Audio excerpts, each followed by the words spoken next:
Ladies and gentlemen, boys and girls, welcome to yet another episode of Luminary Lounge. This is where we sit down with extraordinary individuals who have created their own paths in their lives and set examples and legacy. I'm your host Murli, and today we have somebody truly special. Imagine this: you are at the top of your career in the Western world, at the pinnacle. You have a very comfortable lifestyle, well-settled family, and then you do the unthinkable, move back and decide to change a healthcare system. That's exactly what our guest has done, who started the chain of hospitals called Cloudnine. He dared to reimagine maternal health and childbirth and also neonatal care in India. He coined the term that pregnancy is wellness and not illness. It was a little bit unimaginable when he coined this term, and it was deemed impossible. But that impossible has led to being a gold standard today and has inspired many to start similar kind of hospitals and healthcare systems in our country. But this isn't just about setting up a successful hospital chain or being an entrepreneur. He's a doctor who spent 2 decades abroad training and becoming a neonatologist in 3 different continents. He was felicitated by societies, professional societies, and also world leaders in various countries. And then he decided to do something for Indian mother and the child. Dr. Kishore's journey from being the youngest child to transforming India's healthcare system is filled with stories of doubt, conviction, courage, and also profound insights about leadership, parenting, and what it means to live a life of purpose. So join me in welcoming Dr. Kishore Kumar to this episode of Luminary Lounge, where we will dig deep and gain insights from a life well lived. Welcome to the show, Dr. Kishore. Thank you, Dr. Murli. Thank you for having me. Thanks for being here, sir.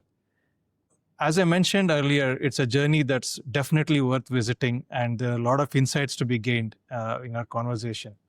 But I would like to start the conversation from your childhood. Your father was an entrepreneur, and that definitely put in a seed of this curiosity, the courage, the will to stand up and do something different. Can you just tell us a little bit about that childhood? I am the youngest of 5 children from my parents, and my father always used to tell about how their childhood had been and how they were raised. And obviously, my father was one of the 13 children to their parents. And when they were young, recession had hit India, and most Indian families had suffered at the recession time. And so they narrate the story, which we didn't see. My father made sure that our childhood was very, very pleasant. And he always managed to take us for a holiday once a year somewhere in India. So made sure that we saw every corner and most important parts of India in a different way. And he made sure that we didn't suffer any basic necessities in life. And that way we had a very, very pleasant childhood. Now, you spent 2 decades abroad when you could have had a comfortable life here.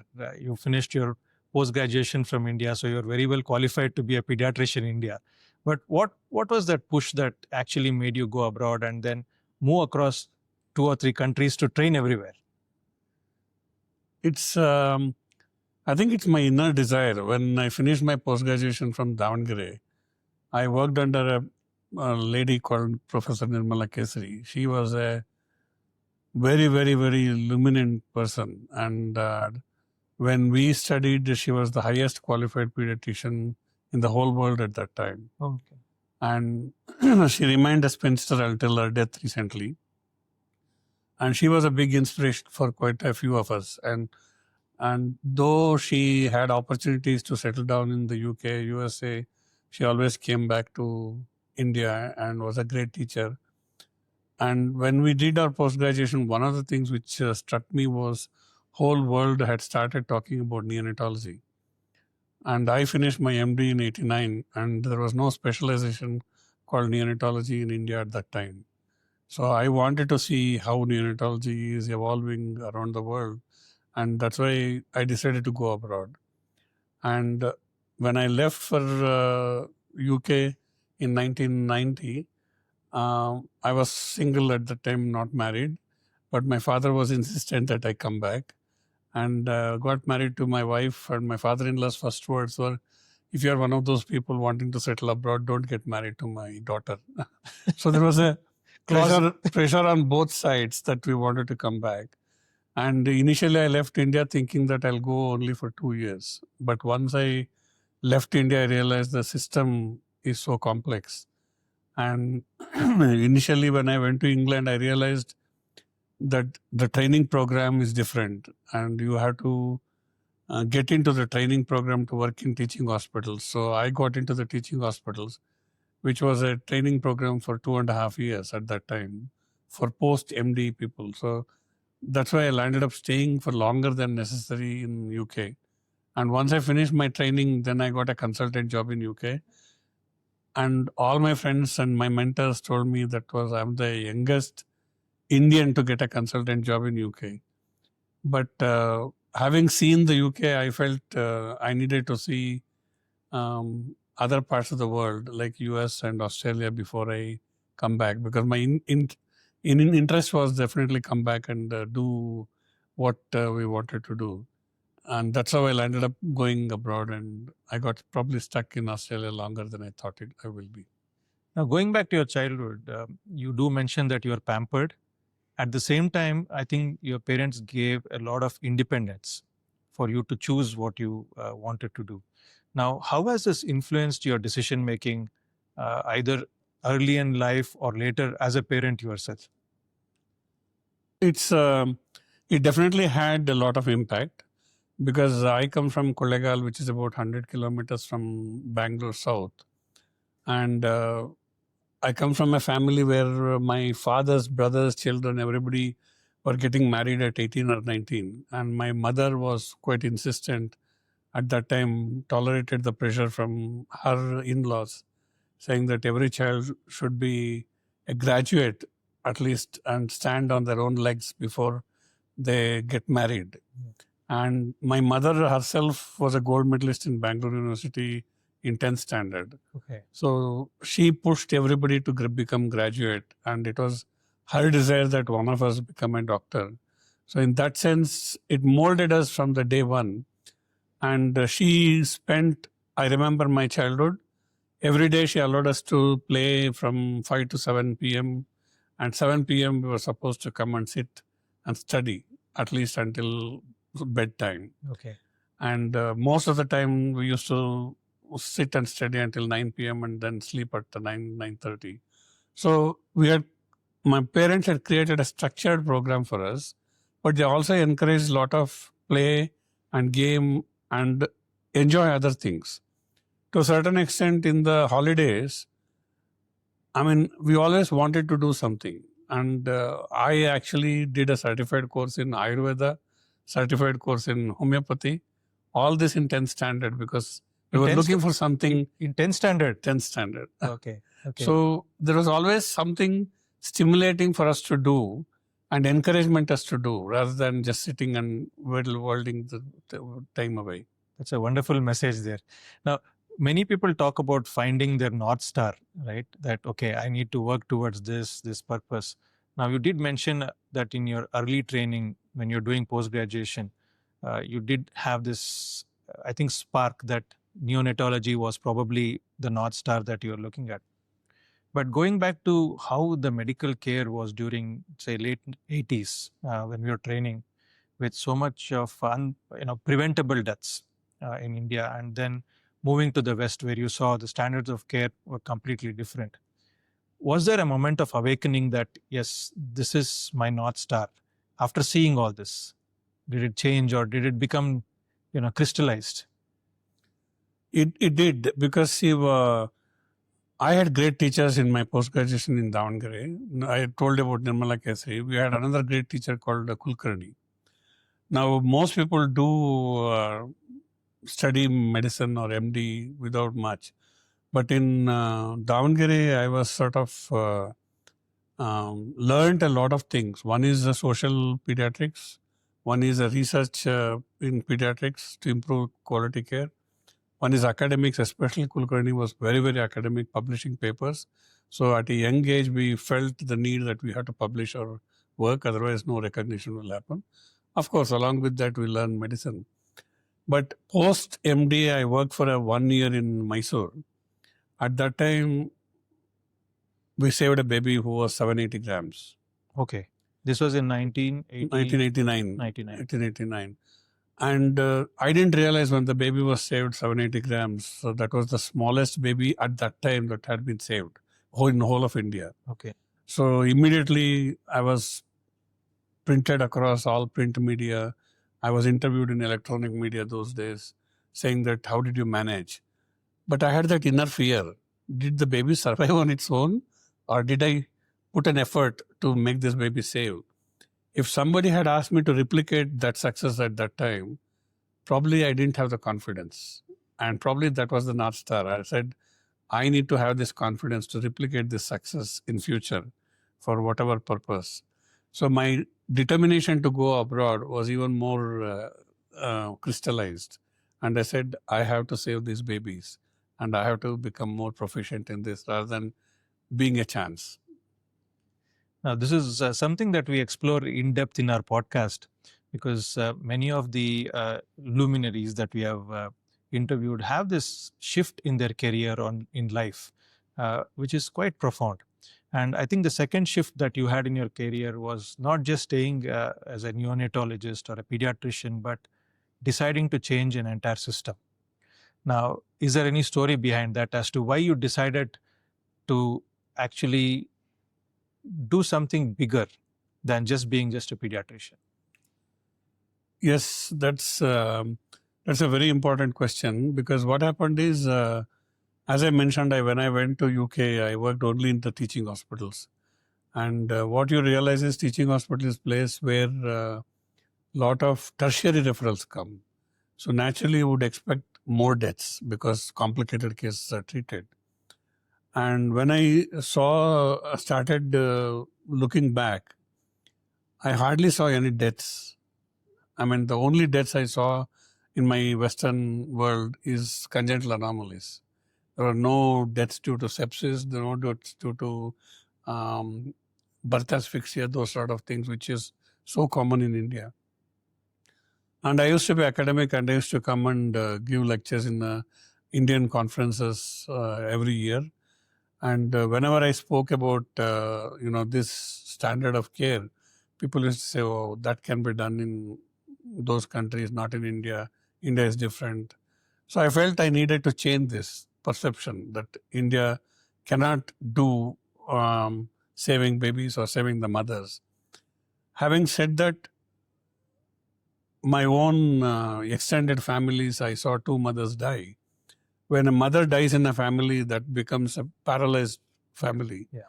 Because we don't realize mother is the center of everything in that family. Yeah. Once the mother is eliminated, the whole family goes orphans, including the husband and in-laws and parents and other things. So when I thought about it, the mother becomes pregnant not to die. She becomes pregnant to give a life for somebody to grow the family. Yeah. And this is a lady who is actually healthy, Yes. not sick. Yeah. And she becomes pregnant by choice. Yeah. When a healthy mother becomes pregnant, why should she die during childbirth? So that rooted in my mind. And I said, I have to show that we can save these mothers and make the world a better place rather than losing. The statistics at that time was 133 mothers die for every 100,000 deliveries in India in the public sector. And when I looked at the private sector, about 34 mothers were dying for every 100,000 deliveries in a tertiary hospital. So even then it's too high. I mean, in that context, we have delivered 300,000 deliveries now in Cloudnine so far in 43 centers across. And we have lost only 7 or 8 mothers, that means our maternal mortality is less than 3 per 100,000. Where is 3? Where is 34? We could have easily lost 100 mothers, but that could have made no difference to anybody except for the families. And that's why I felt we needed to do different. And that's why we coined the term pregnancy is wellness, not an illness. And secondly, when you're well, the chances that you survive should be higher than dying in childbirth. That's true. The other shift, I think, which we need to discuss in detail is again leaving comfort zone. Now, you were in Australia, and I think you were in Perth at that time. You were also heading a neonatal center there, and it was quite comfortable. For all the youngsters listening to this podcast, how does it feel to leave a comfort zone, and what does it take to leave a comfort zone?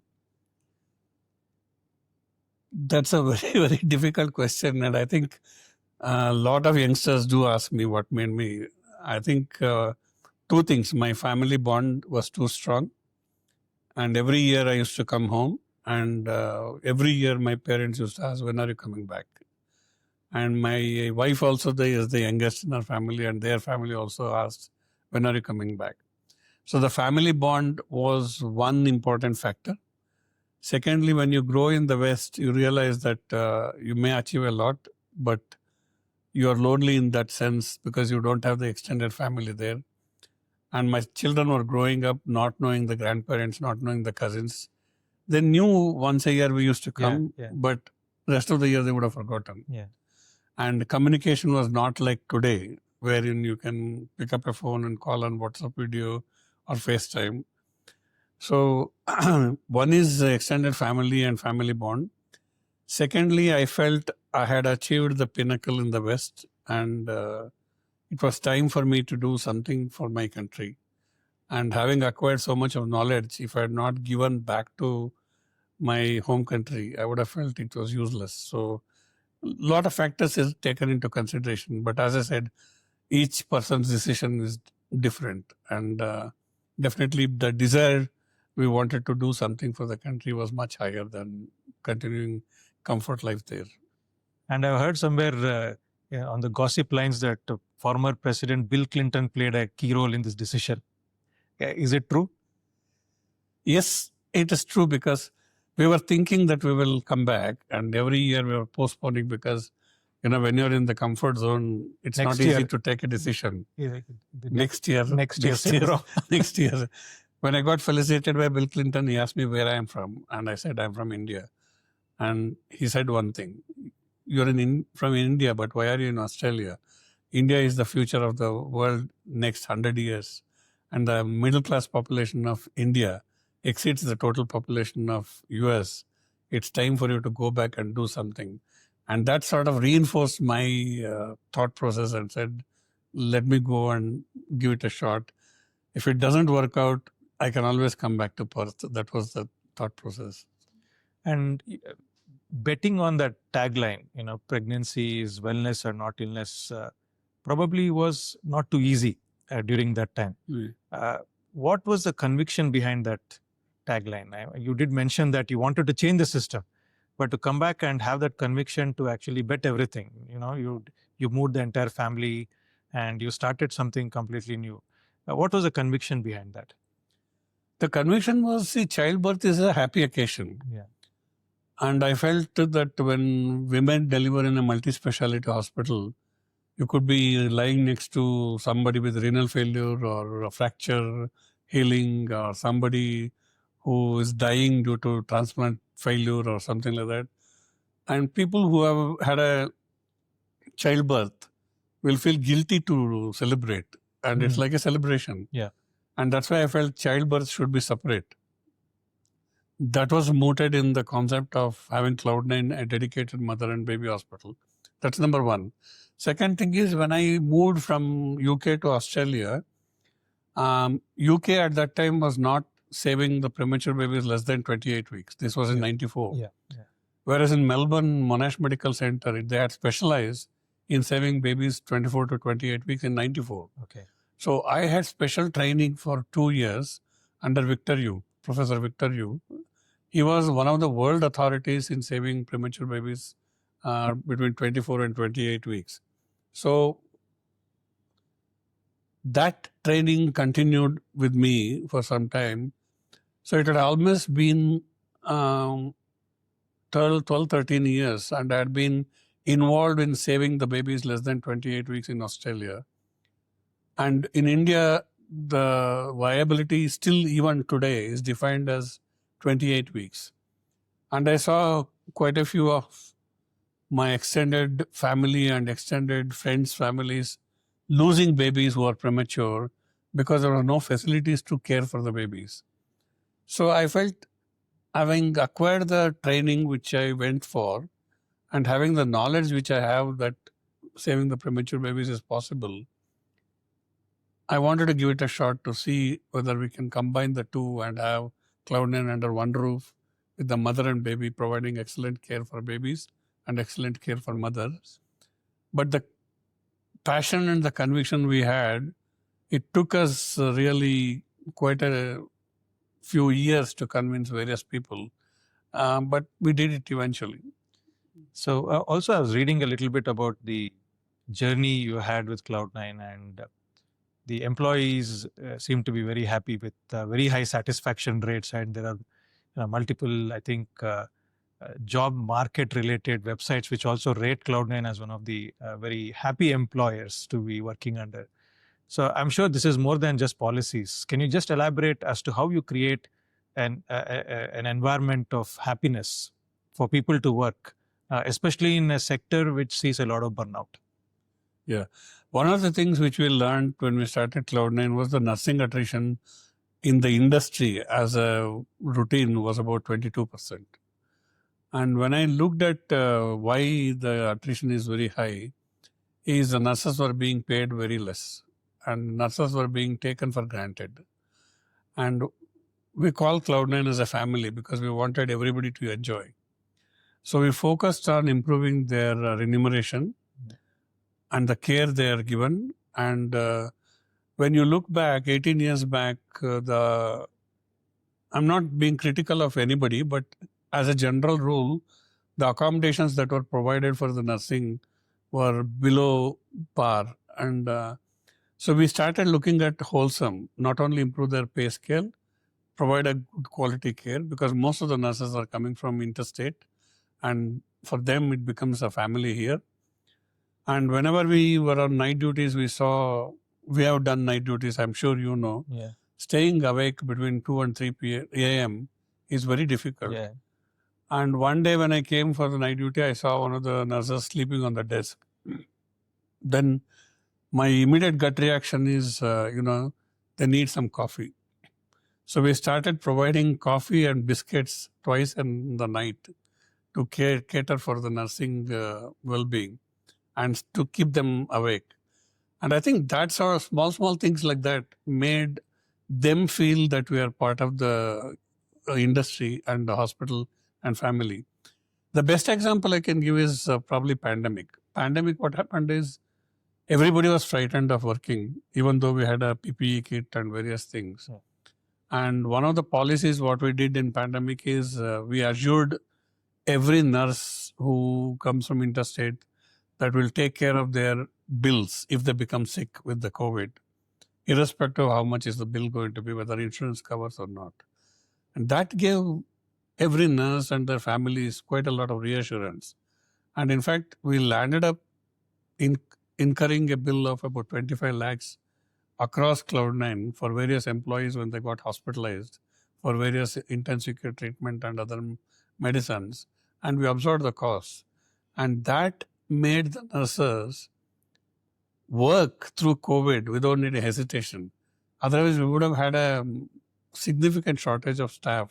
People don't realize many health professionals did not want to work in a hospital at that time Yes. because the risk of infection getting from somebody else was so high, including ourselves. Yeah. So we went through this by supporting everybody, including our two doctors who got very sick and had to spend 10 days in the ICU in Apollo Hospital in Banargata Road, and their bills were quite few lakhs. We covered it. So those sort of things which we have done for the whole staff, whether it's a nurse, a doctor, security staff, driver, we took care of them. And that has built the morale on the whole staff. So if you were to compare yourself when you started the chain of hospitals and to now, and the satisfaction that the employees have given back, the happiness that you created, what would you think and do differently if you were to go back 18 years? Probably we can do more, because one of the things what we did is 18 years ago when we started the hospital and started becoming successful, we wanted to give ESOPs, which is the employment share option schemes, which I'm sure you are aware of. And what we realized is the Indian law allows you to give the ESOPs only for the administrative staff, like the CEO, COO, CMO, CFO. It doesn't allow you to give it to anybody else. And we were the first hospital to give ESOPs to doctors. We felt the doctors have contributed to the success. So the doctors who joined us first, we wanted to give the ESOPs. Then we realized the medical council has got a regulation saying that if you give extra money to the doctors, it's considered as a bribe. Okay. So we had to get a special permission from medical council to allocate ESOPs and clearly show that this is being given as a respect rather than as a bribe retrospectively. It took us almost 1.5 years to get the legal permission, various things, and we managed to give the ESOPs to the doctors. And to give ESOPs to the service community like nurses and drivers and security, there's no provision. So what we started giving is cash incentives rather than giving ESOPs, because there's still no provision to give. So probably, I think if I go back, I think we should amend the rules and regulations, and any industry, we should be able to reward our employees irrespective of their stature, rather than only in the software industry where they give ESOPs to various people. Okay. I think somebody who might be listening to this and is in the policy making might think about it and make a change. Now, coming to technology, we are changing so fast with AI coming in, and everything is going to be probably AI driven in a few years. And you have adopted the technology. There is tele-networking across all your centers. And I think you also have AI driven identification of high risk mothers and babies. Can you just talk to us a little bit about how, as a leader, you're keeping yourself up to pace with regards to technology? Yeah. Technology has played a very significant role in Cloudnine from day one. And we have always been up to date with the technology. In fact, we started Cloudnine in 2006, and by 2009, suddenly what happened is the phototherapy which we give for babies, it was initially all tube lights, and the LED technology came in 2009. Suddenly we had to replace the whole phototherapy equipment. There are some hospitals even now they use, though it's 2009 LED came, they use the old phototherapy equipment. But we were the first one to replace all phototherapy equipments in LED, because that reduced the average length of stay for phototherapy of any baby from 3 to 4 days to 1 day. Okay. Nowadays, we hardly see any baby requiring phototherapy for more than 1 day. Whereas in 2006, when we started, if a baby comes with bilirubin of 20, you can be guaranteed that the baby will be staying in the hospital for 3 to 4 days.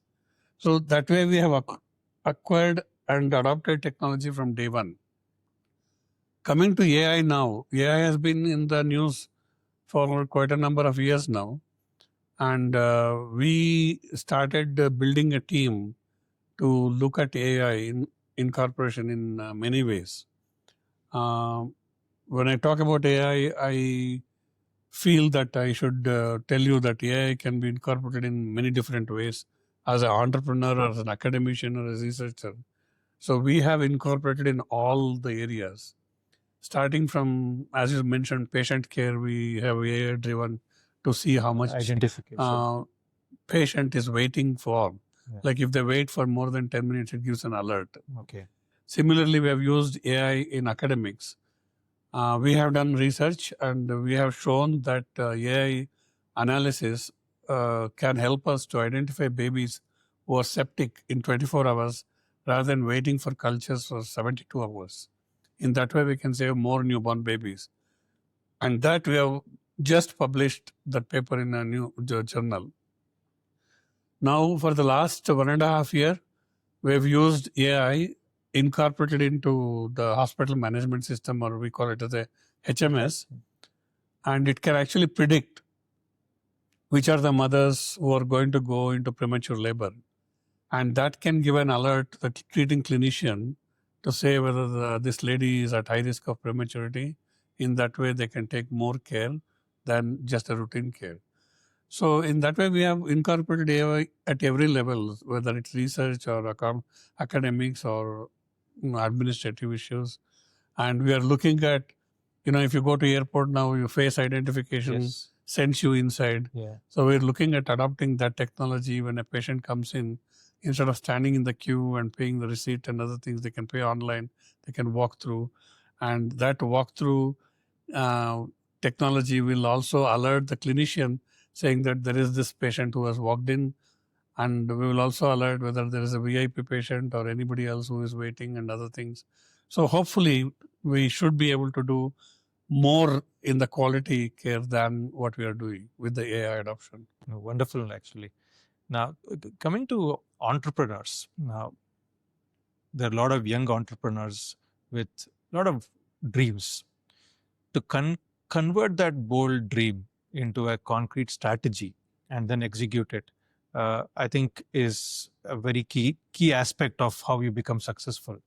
Are there any tips that you would like to give our listeners who are listening, who are young entrepreneurs, as to how they can convert that dream into a concrete strategy and make it successful? My popular saying is always this: if you want to be an entrepreneur, forget about the attitude, thank God it's Friday. That attitude will not make you an entrepreneur. If you are an entrepreneur, you should be ready to think, work whenever your mind is active, whether it's Friday, Saturday, Sunday. If you think, thank God it's Friday, I'm not going to work on Saturday, Sunday, I'm not going to think on a Saturday, Sunday, entrepreneurship is not for you. So one is you need to be ready with the work whenever you want to. Not necessarily make yourself a laborer, but what I'm saying is entrepreneurship is not for somebody who is looking for working only Monday to Friday. Yeah. Second thing is you need to have a passion, and passion is what takes you there. Third thing is you should not look or work for rewards. Rewards will come on its own. If you think that I'll achieve this, I'll achieve that, that's why I want to do this, then entrepreneurship is not for you. So what are you working towards? Is it the bigger purpose that that dream that you have? And that my dream was to improve maternal and neonatal care. Yeah. And that I have achieved. So it gives me a lot of satisfaction. When I look back and I see we have saved so many babies less than 28 weeks. And the Indian government even now has a viability clause saying that 28 weeks is the viability. Yeah. We used to have difficulty in registering our first babies who survived less than 28 weeks. When we went to BBMP, they said, hey, how can you say this baby is not viable? You want to register as a birth? I said, the baby has survived. It's going home. We had to get those sort of change in attitude. And the reward you get from the parents, the smile and happiness, and when you see these children growing very well, is out of the world. I'm sure many of them are close to graduation or probably, in their college years now. Yeah, absolutely. The ones whom you would have kind of saved at that point. And also, I'm sure you have inspired a lot of youngsters to start a similar kind of model. Is there anything there you would like to share with us? Any success stories where people have been inspired by you and, it has led to a change in a way that they have saved many more lives? Yeah, I mean, In Bangalore only, if you look at Cloudnine has inspired at least 4 other brands to come in. The 3 brands which are currently existing are all my ex-employees who got inspired working under me and started their own chains. So in that way, we have inspired quite a lot of people, and I'm proud of it. And that way, I think sooner or later, motherhood should be as safe as anybody can imagine in India compared to the rest of the world. That's wonderful. Now, coming to the learning journey, sir, I think you are a curious person as much as you were when you were in your post-graduation days, because I have heard that recently you have done your MBA from Harvard. What made you do that at this age? I wouldn't call you at this age as old, but after such a successful career of around 3 decades as a doctor, what made you do a management degree? That's an interesting question. See, once I finished my Australian exams, which is FRSAP. FRSAP is supposed to be one of the toughest exams compared to MRCP or Australian US. exams are difficult. I actually wanted to do MBA at that time only. Okay. I had got application from Curtin University in Perth. And that was the first time my wife said, "Are you not tired of studying? You already finished MRCP, MD, FRSAP, American exam, USMLE. When do you want to stop studying?" And I thought, being a married man, that was an indication that I had to stop. So I had the desire to do MBA, not because of anything else, but I felt you needed to learn some management skills, and not necessarily everything is taught in the medical schools. So that desire was always there. But once we started Cloudnine, I used to see a lot of CEOs and health entrepreneurs, especially in America. And I used to see that the hospitals run and managed by the doctors who have done a management degree is much more successful than just doctors. So it led me to wanting to do this, and I'm glad I did it, because it was an eye-opener and it opened my eyes for many aspects of administration which we don't think in a logical way.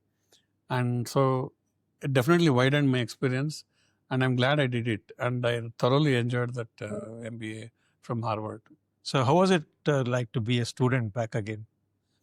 In fact, surprising that you asked this, when I went there, I probably was one of the youngest. In fact, I saw one of the American board emergency medicine director, who was the president of Emergency Medicine College, who was 72, who was doing MBA with me. So looking at all those people like those, and I felt I'm the youngest and I'm learning a lot.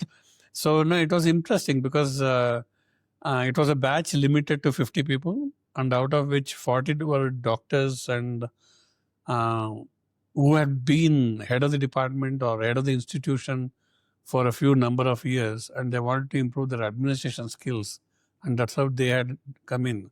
So I didn't definitely feel I'm lonely there. I felt I'm much more relating to various people. In fact, there were 2 radiologists who wanted to do that because they felt the AI is going to take their job and they're going to become unemployed soon. So they wanted to train themselves to administration to keep their job up. So it was an interesting batch in that sense. So it was definitely very good experience. And are there any points that you would like to share with doctors listening to this podcast who are already running hospitals from what you learned in Harvard? One thing is sure, healthcare is not a simple thing. Healthcare is quite complicated. Healthcare is always has budgetary issues, whether it's India, US, Sweden, Australia, UK, anywhere. And if you look at the healthcare systems, no country has a very satisfactory healthcare system, because ultimately the cost of treatment is escalating. Yes. And government alone cannot provide the full healthcare, the best example being UK. Yeah. And private healthcare system is not the ideal one, and that is best seen by American system. And if you think that you have a best European system, the Sweden is the best example. their healthcare system is also crumbling because healthcare cost is going up. I think India has one of the unique best healthcare systems in that sense. We don't have waiting list. Yeah. Anybody can see any doctor at any time. Now that the government of India, National Medical Council has given permission for video consultations, telehealth, even rural people can access a tertiary care in a simple button pressing within 10 minutes of things. The cost of healthcare, which is going up, can only be addressed by combined national and state willingness with the private public partnership with a lot of charitable institutions. Otherwise, we are definitely going to suffer in a big way. And in that way, I think the recent medical college, which has been started by Sai Baba Institute, where there is no billing counter in the hospital, is a welcome move. And I think we need those sort of hospitals too for catering for the below poverty line. And healthcare is only going to go up rather than down in the way the technology is coming up. So hopefully AI will bring the cost down to the healthcare institutions in a big way. So healthcare should be subsidized in the tax incentives by the government in that sense, because it's not where you make profit. It should be where you should do the service.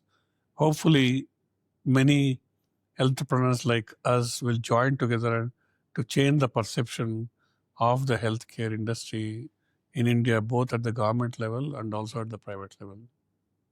Thanks for highlighting a lot of important aspects about how the scenario of healthcare is changing across the world and how we are in a sweet spot in a way that we are able to provide good healthcare in pockets at least, and how it can be translated across the country. We've been discussing so much about management, but also you're an academician, you're a researcher, you have an excellent research wing and also publish papers regularly, and you're a clinician as well. How does one balance all this? You have your leadership role, you have to run a chain of hospitals, you have to do research, and also you look after babies and you still have that passion to deliver clinical care. That's a very important question. I think most people don't realize that they all ask me, how did you give up power? See, when I started, I was like probably Lord Rama in the mythical sense, in the sense all my thought process was in my brain and I had a lot of monkeys to guide, to follow. And at that time, I was the CEO, I was the managing director, I was the chief pediatrician, neonatologist, and everything. As we grew at various stages, I gave up my CEO's position, I gave up my managing director's position. And in that way, giving up more helped me to focus other areas.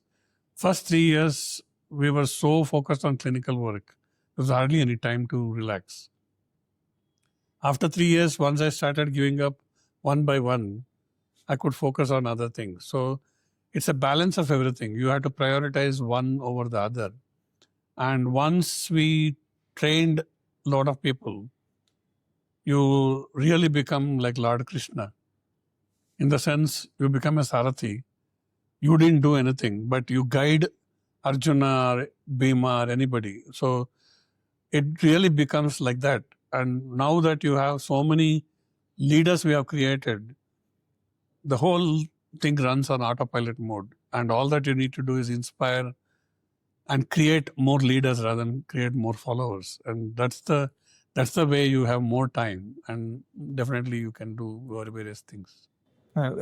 Actually, what you said actually leads me to the next question in this conversation is about philosophy. You do mention Lord Rama and Lord Krishna here, and your statement about pregnancy being wellness and not illness is again very philosophical as a statement. Are there any philosophers or great thinkers who have influenced you during your life? The great philosophers who have influenced my thinking is, one is when I finished my 10th standard, I came to Bangalore from Kollegal, and I studied in National College. At that time, I stayed in Ramakrishna Vidyarthi Mandiram. So I was inspired of the readings and the work and various things which Swami Vivekananda has done. And I've always adored his lifestyle and sayings and other things. And also as a child, I was exposed to a lot of Tibetans in Kollegal. And the Tibetan culture had a big impact on me. And I always admired Dalai Lama in that sense. And that's why I wanted to meet him in person. I had been writing to his office for almost 6 years, and then pandemic stuck. And then after pandemic, they would not allow anybody to meet because of his age. But I'm so glad I met him 2 years ago. And he has inspired me in many ways, including the Tibetan culture. So Swami Vivekananda, Tibetan culture and various things have had a significant influence on me. Excellent. And coming to parenting, sir, you got 2 kids. Both of them are highly successful, as I've heard from sources. Can you just talk a little bit about what parenting means to you, and a little bit about what your children are doing, and how did they shape up to be who they are? Parenting, I feel success cannot be taken by just one parent. I think it's a combination. My wife has played a significant role, and definitely it's a combination of both our efforts. And my son is now a doctor who is working in Perth in Australia. My daughter has just finished a master in public health from Columbia University in New York, and she's planning to go to work somewhere to make the way, if I put in her own words, she says, "You have given me a comfortable life. I want to make others' life comfortable." And that's her philosophy. What we have achieved is, I think, nothing but a miracle. I think children's outcomes, parents probably make 50% of the effort.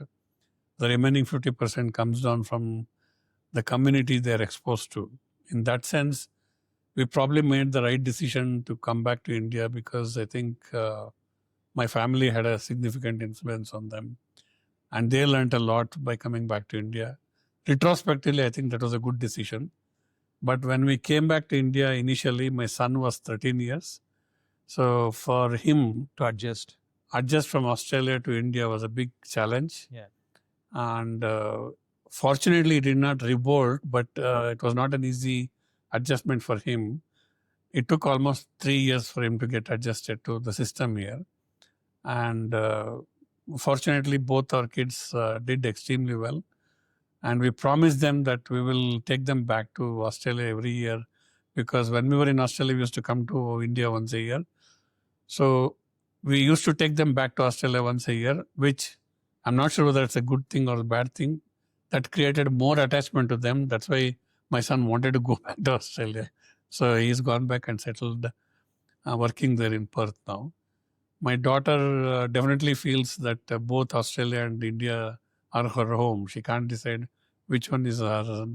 But that way they have developed attachment to that. But they both have developed a significant attachment to India and the grandparents too, which would have been probably difficult. unthinkable if we had grown up and settled down in Australia.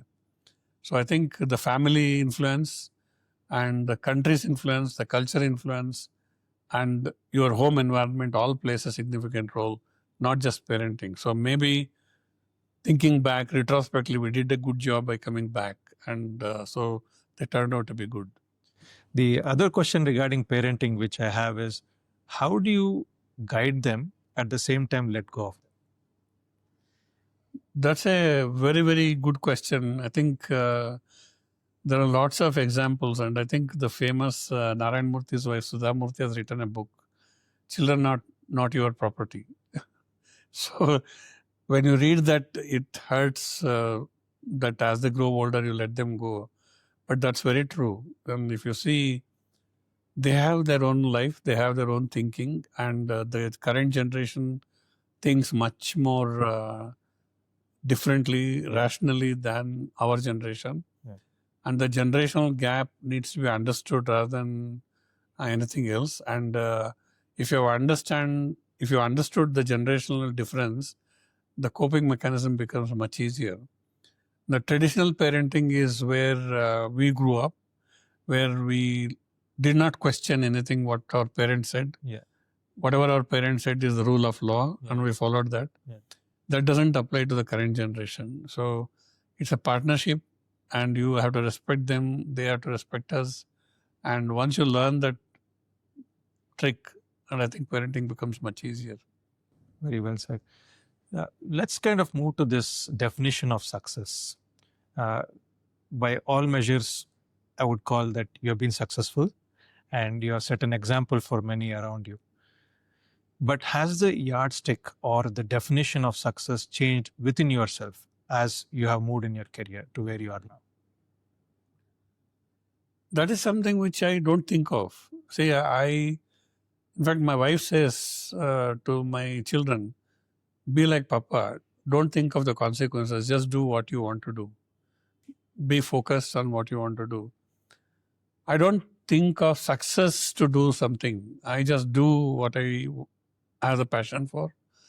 And I feel the success comes by itself.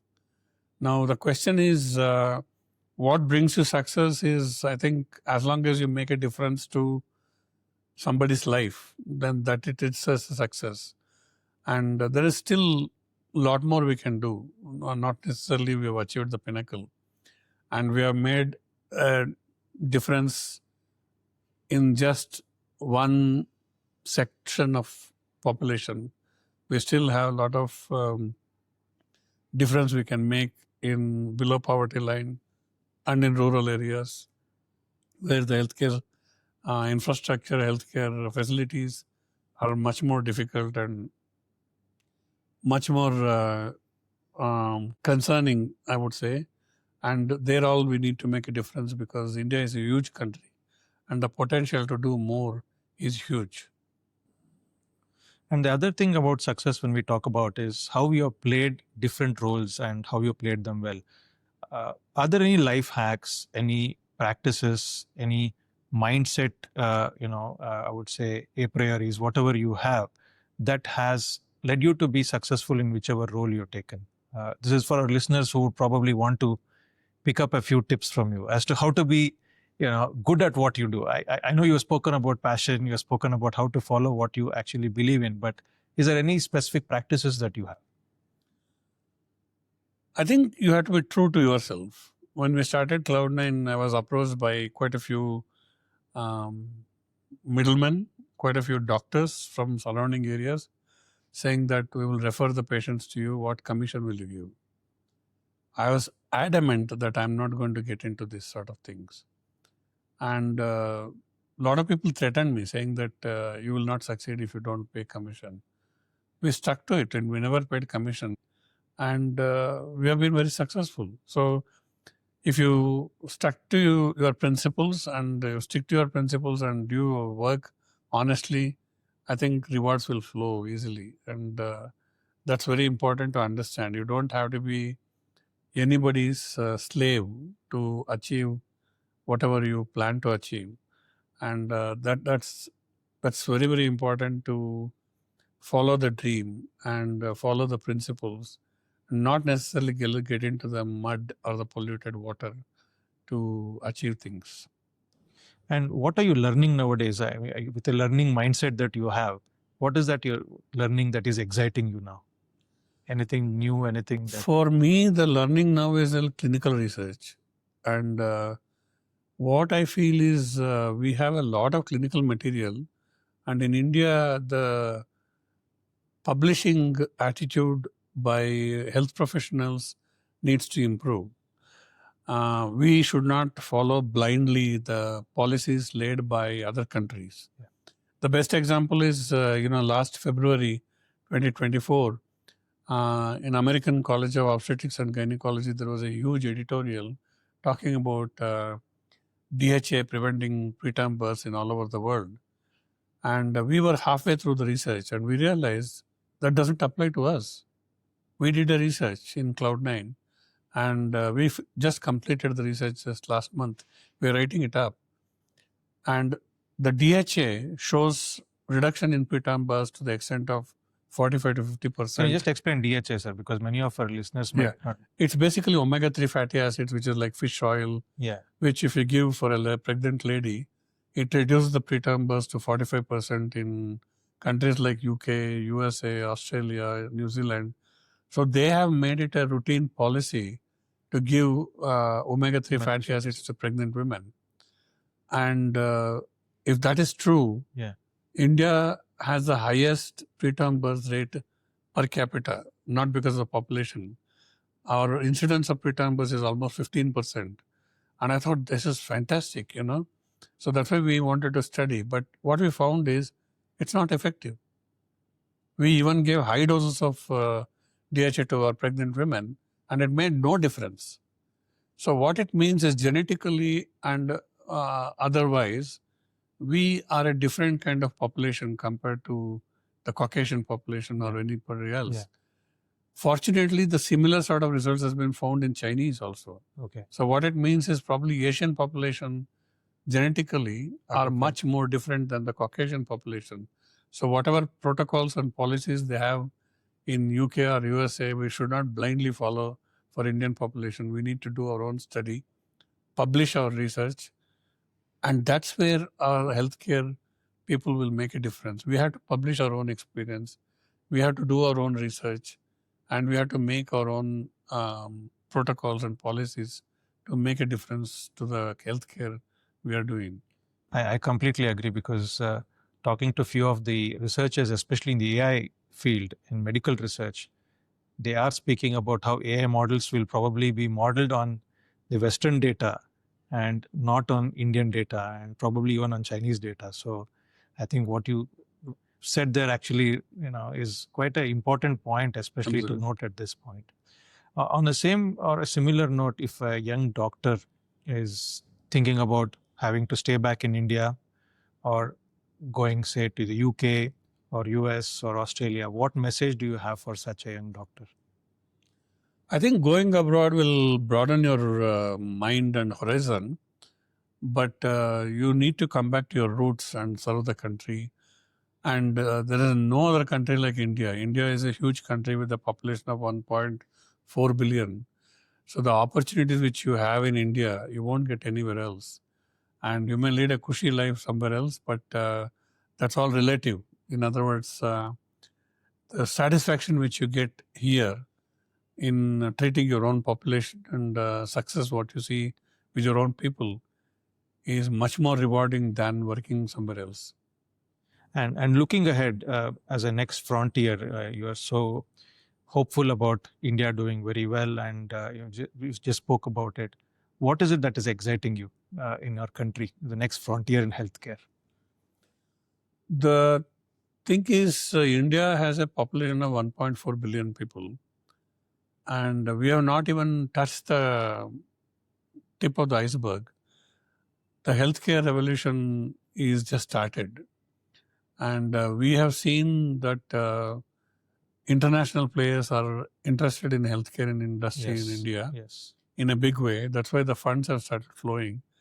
And this is just the beginning, because we have touched only probably 20% of the urban population. We still have 80% of urban population and 100% of rural population who needs to be served well.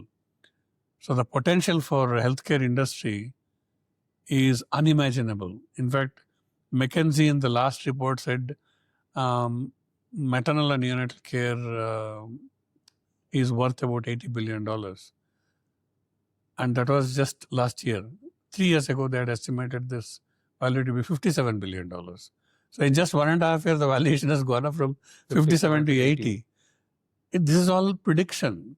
But if you look at it, it's probably worth $200 billion. You don't know. So the potential for a future healthcare entrepreneurs in India is so huge. You just have to think what you can do to make a difference to an average person in India. And you got a fantastic opportunity. No other country has this sort of opportunity in the world. That's true, sir. It's been a wonderful conversation. We have covered a lot of ground. from your childhood to how you took the crucial decisions to move abroad and then come back, and your leadership style, what you learned throughout the process, and how you treat your employees and everything. What is a legacy that you want to leave behind? I know you've done quite a lot already, but is there anything that you still hold close to your heart that you want to leave behind as a legacy? That I honestly don't think of those sort of things, but I know these are podcasts where you have to probably forced to think. But a lot of my friends and colleagues have said I've already created a legacy in maternal and the newborn care in that way. And many of my friends feel healthy jealous, saying that we all work for institutions, we never thought of it, but you have created a legacy on maternal and neonatal care that nobody can take it away.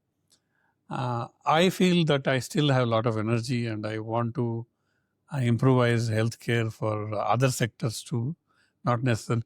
I mean, I did this for pediatric and neonatal care purely because it's my field, but now having worked in this area as an entrepreneur for last 18 years, I feel there are other sectors which needs revamping in a big way.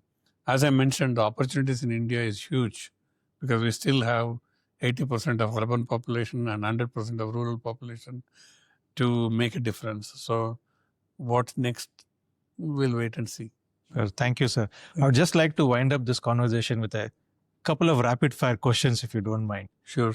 A book that has actually impacted you in a big way. The book that has impacted me is quite a few. The first and foremost is probably The Rich Dad and Poor Dad by Robert Kiyosaki. And that probably kicked off my entrepreneurship in a different way. And the other book is How Doctors Think. This is a book written by one of the physicians from Boston. And it gives you an insight of how doctors' mind works and how doctor's mind is like a computer thinking and analyzing when you see a patient to diagnose. Yeah. That's why when you read that, you realize that AI has much more potential to revolutionize the healthcare in much bigger way because AI can think faster than an average human being. So that book should be read by every doctor, How Doctors Think. Okay. And a movie that you wouldn't mind watching 10 times, 20 times? I like all sorts of movies, and definitely it fascinates. My pastime is watching movies in the sense. And at different stages, we have definitely learned different movies and liked different things. Yeah. But I think movies like Tare Zameen Par and those sort of things leave a lot of impressions on you for a long time to come. So it definitely affects you in many different ways and makes you think differently. So, and music, what would you go back to when you are stressed to listen to? I like music and songs naturally, but I think I like every music. In fact, my daughter and my son have developed a lot of taste for music because of me, and they'll now like Coldplay, this and that, and so I listen to virtually every sort of music. Very nice. But as I'm growing older, probably I come back to Kannada music. So Old Kannada old music. Kannada songs has a lot of meaning in the lyrics, and I enjoy listening to that more than any other language. Thank you, sir. It's been wonderful, actually. It's a nice way to wind up a wonderful conversation. Thank you very much. And, Thank you. And I think you have shared a journey where you're given examples of how comfort zones are not where you need to stay. You need to move out of your comfort zones. You need to start digging deep into passion. You have shown us the potential of healthcare revolution that can still be possible in a country like ours. You have shown how curiosity and learning should never stop. You've done your MBA, as you rightly mentioned just recently. And of course, how building something and leaving a legacy back to society and the country is extremely important, and one should have that in the mind.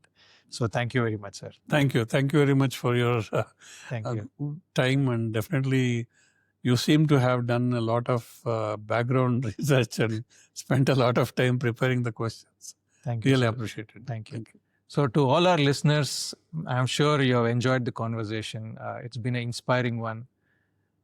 Please do share it with friends or family who would probably enjoy this story of positivity, of grit, determination, courage, and also a continuous willingness to learn and improve things around them. So this was Dr. Kishore Kumar, who was on our Luminary Lounge episode. Thank you all for actually sharing your time and spending this 1 hour plus with us, listening to this entire conversation. Till the next time, till the next episode, continue to learn, continue to do those bold moves in your life, and we'll see you in the next episode. Thank you. Thank you.